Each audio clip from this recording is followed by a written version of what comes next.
Welcome to The Explainer. We're jumping right in to what's being called the biggest, most shocking corruption scandal to hit Ukraine since the full-scale invasion kicked off.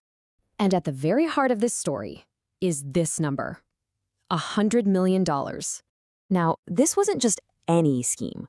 We're talking about a plot, prosecutors say, to steal money that was meant to protect the country's most critical assets. We're talking its nuclear power plants from Russian attacks. Yeah.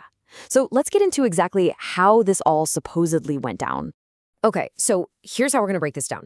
We'll start with the scandal itself, then look at how the scheme worked, who in the president's inner circle is implicated, the political chaos it's causing in Kyiv, and finally, what's really on the line for Ukraine. All right, first up, the wartime corruption scandal. To really get why this thing is such a bombshell, you have to understand the backdrop.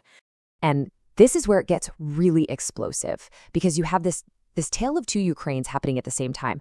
On one hand, you have a nation literally fighting for its survival. Russia is deliberately bombing the energy grid, plunging cities into darkness and cold. And then, at the very same time, in the capital, officials are accused of pocketing the money that was supposed to build defenses against those exact attacks. The contrast is just staggering.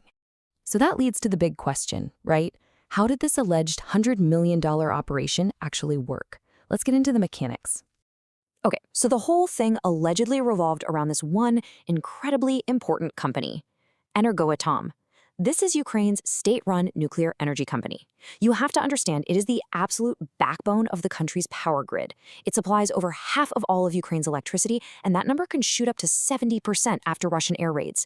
It's a lifeline, plain and simple. So, according to investigators, the setup was a pretty classic kickback scheme. It allegedly went something like this. Energoatom awards contracts for these vital infrastructure projects.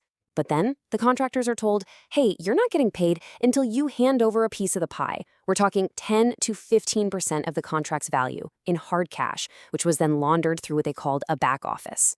And the level of cynicism here, if these allegations are true, is just off the charts. Listen to this quote from anti-corruption activist Daria Kaleniuk.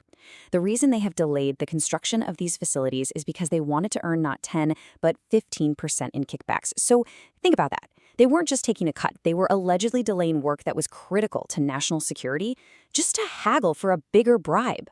And honestly, the details that investigators have released, it sounds like something straight out of a movie. They put out photos of bags just stuffed with US dollars and euros. The people involved were allegedly using codenames like Che Guevara and Rocket. And get this, the money laundering back office, it was supposedly located in the apartment of a known Russian spy. You can't make this stuff up. All right, and that brings us to maybe the most sensitive, most explosive part of this entire story, the connections to the absolute highest levels of power in Ukraine. Because really, the one question on everyone's mind is, how close does this get to President Zelensky himself? Well, the central figure that investigators have named is a man named Timur Mendicic. Now, he's not just anybody. He's described as a longtime friend and a former business partner of President Zelensky. He was a co-owner of Zelensky's old TV production company. Apparently, the president even used his car and celebrated a birthday at his apartment. And this is the man investigators are accusing of being the head of this whole criminal group. Okay, so this is a really crucial point. We need to be clear about what the evidence shows versus what it doesn't show. The allegations, they absolutely reach into the government, implicating ministers, and Mendicic is accused of using his connection to the president. However, and this is a big however, President Zelensky's name doesn't appear on any of the secret recordings, and sources close to the investigation are clear. Right now, there is no evidence that he knew about the scheme or that he benefited from it. But the scrutiny doesn't stop there. It's also fallen on Andriy Yermak, Zelensky's chief of staff. I mean, this guy is often called the de facto vice president or the super manager. He handles all the key government appointments.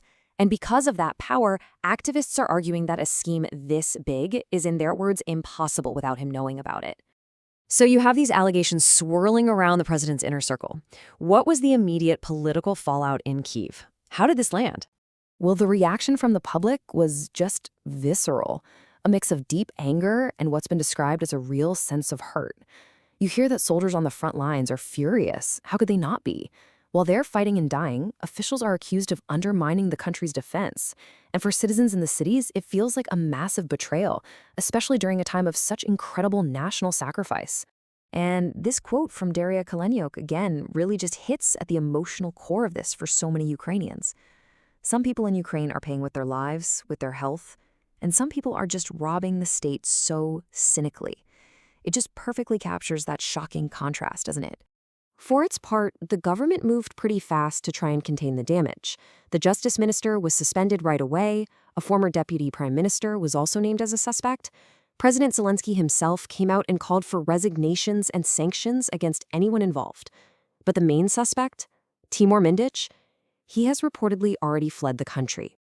Okay, so let's zoom out. Why does this one scandal matter so much when the country is fighting a full-scale war for its survival? What's really at stake here? Well, believe it or not, there's actually a silver lining here for some people. The fact that this whole thing was uncovered by Ukraine's own institutions, specifically the National Anti-Corruption Bureau, or NABU, is seen as a huge sign of progress. One activist put it perfectly, calling NABU Ukraine's immune system attacking the virus of corruption.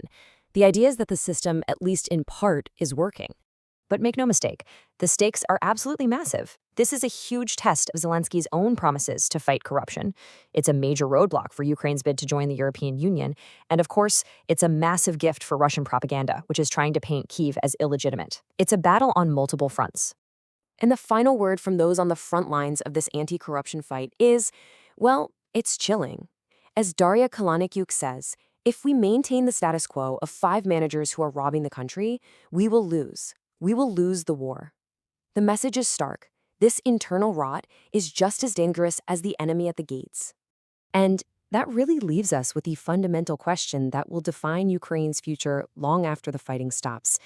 As Ukraine fights this brutal war against an invading army, can it possibly win the equally crucial battle against corruption at home? That's the real test.